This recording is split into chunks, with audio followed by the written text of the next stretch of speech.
morning, everybody, and welcome to the Stockbrokers Zambia LuSE 30th Anniversary Podcast. On our first episode today, we're taking a look back at the brief history of the Zambian securities market and formation of the Lusaka Securities Exchange.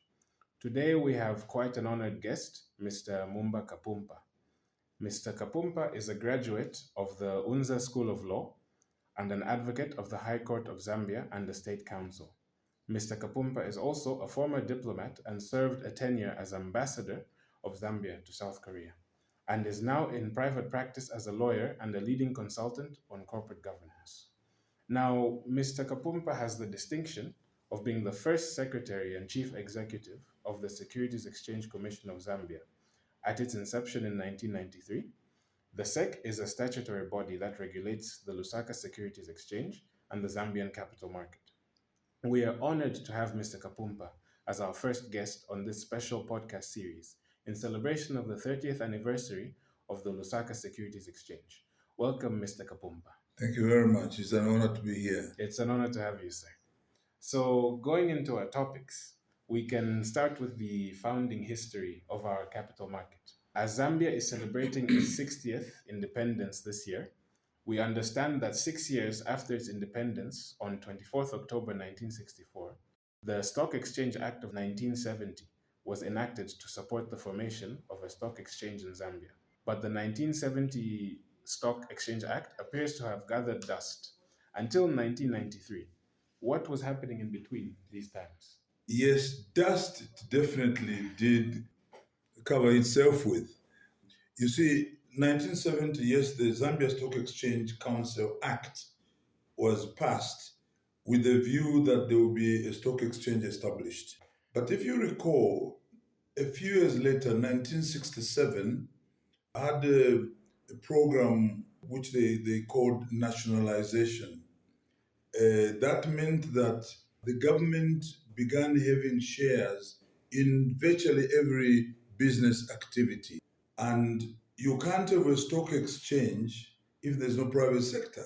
1970, right in the middle of nationalization, it meant that there was hardly any private sector organization worth talking about. 20 years later, in 1990, I was then the first Treasury Counsel at the Ministry of Finance. And the Minister of Finance then asked me to start the stock exchange. And he said, you must bring me a law. So what I did like a humble civil servant was simply to go and get the 1970 Act and drop 1970 and replace it with 1990. And indeed that act was passed as the 1990 Zambia Stock Exchange Council Act. The Zambia Stock Exchange Council was appointed and I was transferred from the Ministry of Finance to go and be the secretary. And then we began now thinking in terms of the correctness of how to do the capital market. We held a series of consultations locally, and we traveled to South Africa, London, and Botswana. And then, with the help of the World Bank and UNDP, we set up the Zambia Stock Exchange Council, which was renamed the Securities and Exchange Commission. They appointed me as the first secretary of the Securities and Exchange Commission, and I supervised the enacting of the Securities Act of 1993.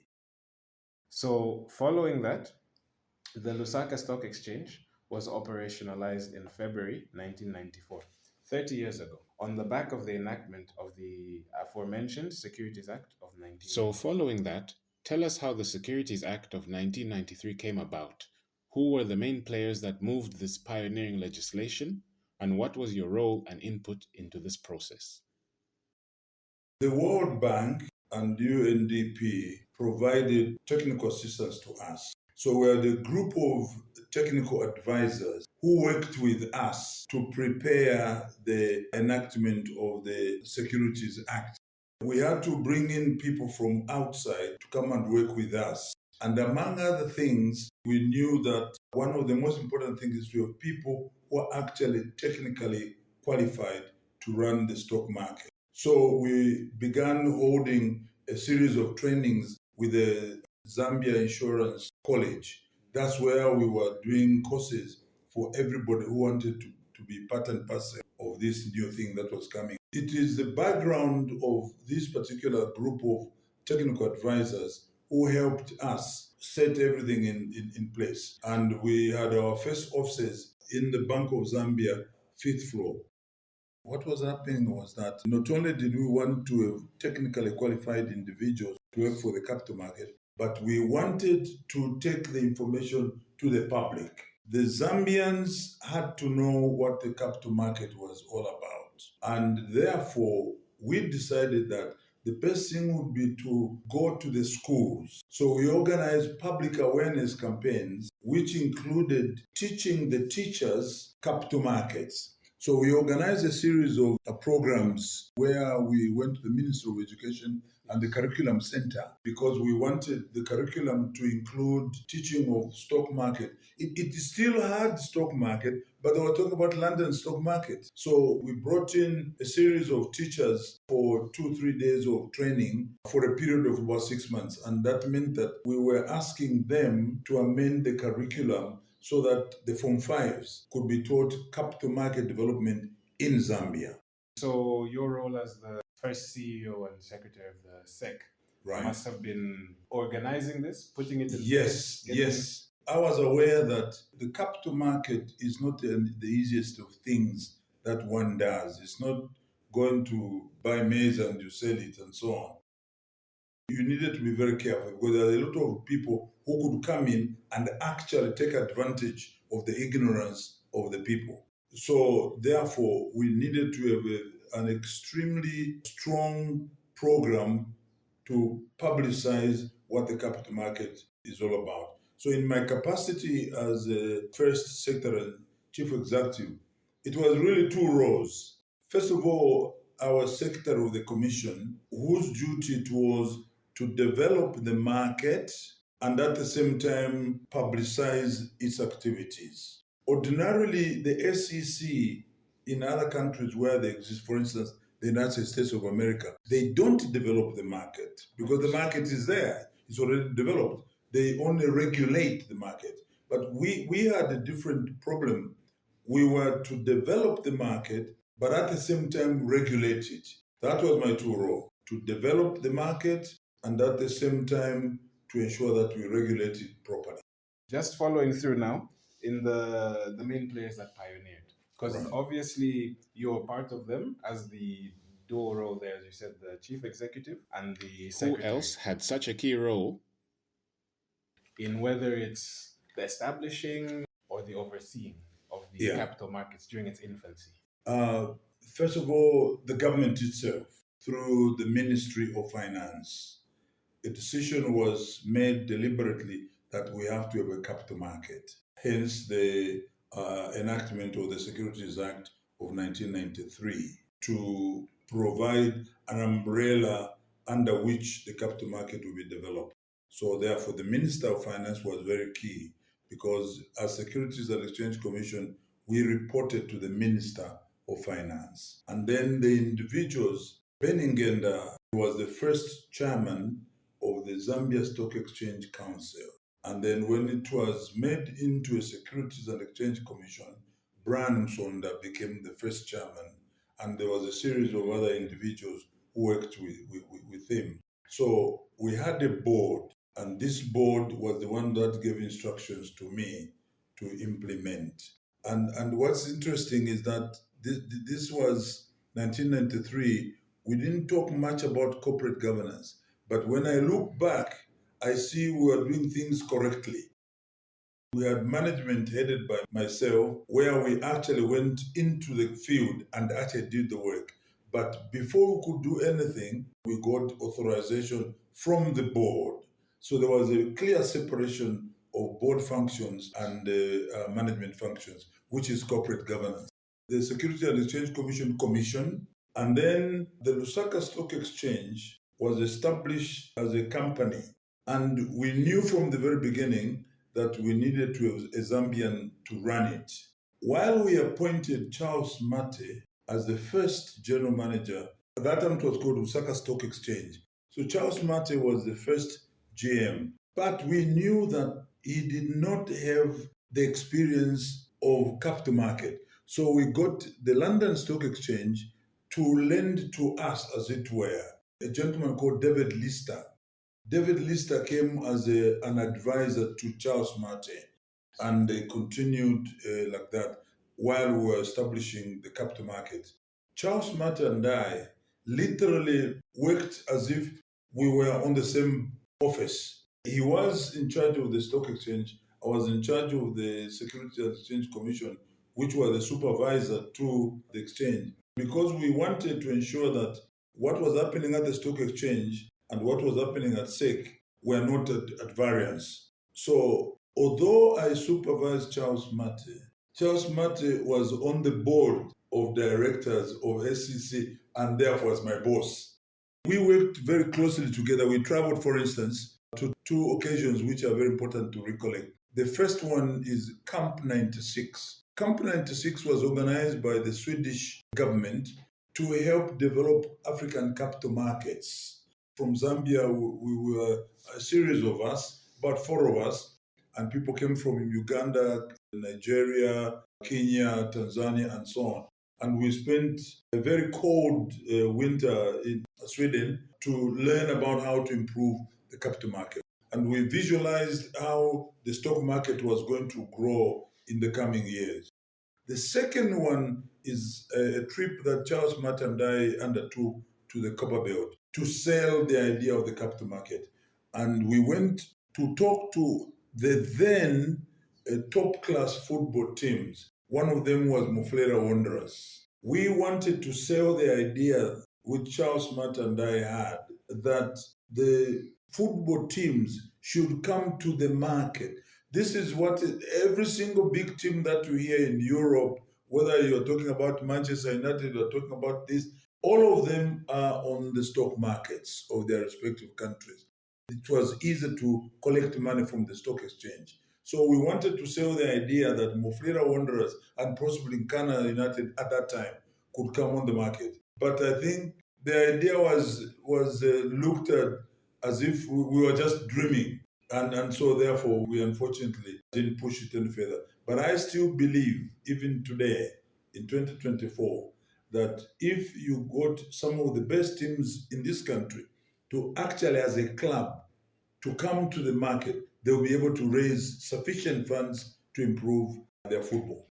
Following that, I think we can just talk about some other key milestones and achievements during your tenure that you would like to share with us. The Securities and Exchange Commission, together with the Lusaka Stock Exchange, was established at the time Zambia had sufficient funding in the country, because there was a reversal of the political systems around the world. From the commandist system of the previous era, where you had one-party state, for instance, Zambia was one-party state for a very long time under KK. Things were changing around, and the countries around the world, the system of business was being spread out. Instead of being handled by one, the government, you are spreading out. So therefore, we had the public awareness campaign program actually launched at the Hotel Intercontinental just before the IPO. IPO is initial public offer of shares of Chilanga Cement in 1995. And the late Ronald Penza came to launch the program live on television. The reason was that we knew that the Chilanga Cement shares were going to be offloaded onto the public. But before the public sees that particular offloading, they ought to know what the stock exchange was all about. And the public awareness campaign program was launched by Ronald Penza, then Minister of Finance, in 1995. Chilanga Cement is probably a good example to indicate that one can actually make money by buying shares. I bought shares myself in Chilanga Cement at that very time, 1995. And every good year, Chilanga Cement sends a fairly comfortable check to my account. And I'm very sure several people who bought shares in Chilanga Cement, Zambia Sugar, and several other of the companies that were floated on the stock exchange. So that really is the main thrust of the capital market, that individuals can actually make money. And it's controlled. That's why for us, even if you have got shares yourself in the company, you can't sell privately, which is what used to happen in the olden past. If I have shares in a particular company, I will put a little advertisement in the newspaper asking people to buy shares from me. But we don't do that in this country. Every single issuance of shares is not done privately. You have to look for a stockbroker who will then do it on your behalf. That way, then you can't be cheated. Or if you are cheated, it will be found out very easily who cheated you and so on. So that is one of the biggest things, investor protection. Then now, looking into the future Yeah. of the Zambian securities market, you have traveled quite extensively and seen how these other stock markets, stock exchanges are regulated and how they have grown and evolved. So, in comparison, where do you see the Zambian capital market compared to the other markets you've seen before in terms of regulation? You see, the Zambia capital market is not a little baby anymore compared to other blocks of capital markets.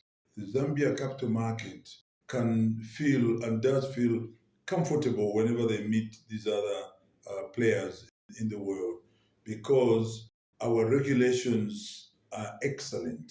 We are not short of regulations. Although we have regulations, we don't stifle the growth of capital markets. We simply ensure that whatever is done within the law. So therefore, Zambia compared to West Africa, East Africa, is doing fairly well.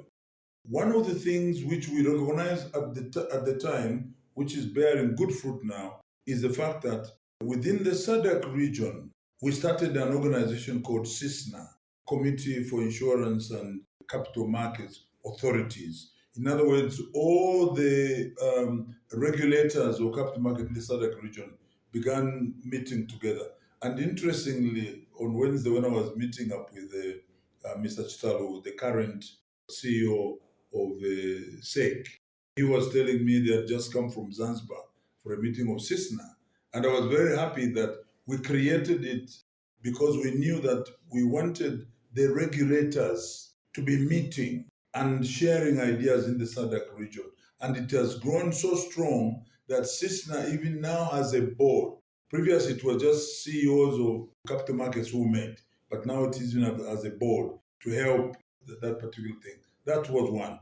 The other one was ASEA, Association of Stock Exchanges in Africa.